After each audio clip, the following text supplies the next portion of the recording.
कुबेर के पुत्र नलकूबर एवं मणिग्रीव के वृक्ष होने की बात सुनकर परीक्षित ने पूछा, हे ज्ञान मूर्ति सुखदेव जी, नलकूबर और मणिग्रीव को देवर्षि ने शाप क्यों दिया था?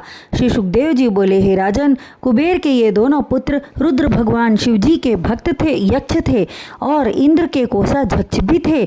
एक बार ये दोनों अपनी स्त्रियों सहित नग्न होकर मंदाकिनी गंगा में विहार कर रहे थे। उसी समय श्री नारायण के परम भक्त देवर्षि नारदा पहुँचे।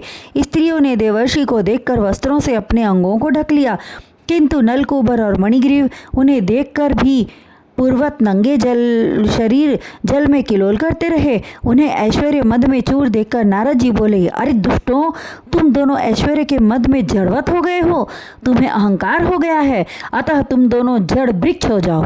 नारद जी का शाप सुनकर दोनों यक्ष अत्यंत भयभीत हो गए, उनका सारा अहंकार नष्ट हो गया। तत्पश्चात वे नारद जी से अनुनय विनय करने लगे। तब नारद जी बोले, हे यक्षों, मेरा शाप मिथ्या न होगा, तुम दोनों ने विनती की है, इसलिए तुम्हारे उद्धार का मार्ग बतलाता हूँ। ध्यान से सुनो, मेरे शाप से तुम वृक्ष हो जाओगे। द्वापर युग में भगवान श्री हरि नारायण जी का अवतार होगा।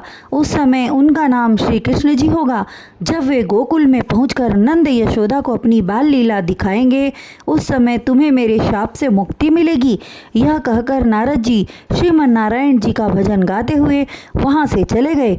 हे राजा परीक्षित, उस काल से यमलार्जुन नामक वृक्ष बनकर कुबेर के ये दोनों पुत्र भगवान श्री कृष्ण के हाथों अपने उद्धार की प्रतीक्षा कर रहे थे। जब भगवान श्री कृष्ण जी को ऊखल में बांधकर यशोदा जी अपने काम में व्यस्त हो गई, तब वे ऊखल को लुढ़काते हुए उन वृक्षों के पास गए और ऊखल को उनके मध्य अटका दिया। तत्पश्चात मंद मंद मुस्कुराते हुए ऐसा झटका मारा कि दोनों वृक्ष जड़ समेत उखड़कर पृथ्वी पर आ गिरे। वृक्षों के गिरते ही अत्यंत तेज युक्त दो मनुष्य प्रकट हुए और हाथ जोड़कर प्रार्थना करते हुए कहने लगे, हे सच्चिदानंद, आपकी महिमा अपरंपार है, आपने हम पर दया कर हमारा उद्धार किया है। हे स्वामी, हम आपको बारंबार प्रणाम करते हैं। तब कन्हैया जी बोले, हे यक्षों, नारद जी ने मेरी प्रेरणा से तुम दोनों को श्राप दिया था, क्योंकि तुम दोनों ऐश्वर्य के मद में चूर हो चुके थे और भक्तों का अहंकार नष्ट करना मेरा परम कर्तव्य है। यह कहकर भगवान ने यक्षों को परमधाम भेज दिया।